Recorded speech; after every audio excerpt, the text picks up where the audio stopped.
Venstre kaldes det borgerlige parti og er trods navnet højreorienteret. Venstre blev grundlagt i 1870 under navnet Det Forenede Venstre. Dengang befandt Venstre sig på venstrefløjen og kæmpede for lighed mellem de forskellige socialklasser.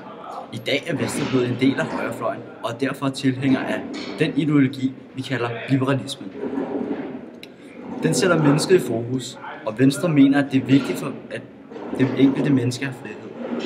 Det indebærer et vis ansvar for sig selv og sine medmennesker. Det offentlige er til for borgernes skyld og ikke omvendt. Mennesker er ikke ens, og det skal der være plads til. Man skal leve livet, som man ønsker det, og man skal ikke være afhængig af andre for at opnå det. Det er en forudsætning for, at samfundet kan udvikle sig. Partiformanden for Venstre er i dag Lars Løkke Rasmussen. Valget i 2001 var historisk for Venstre. Her modtog Venstre 31,2% af stemmerne og medførte 56 mandater i Folketinget samt titlen Danmarks største politiske parti. Det var det højeste antal stemmer siden 1920.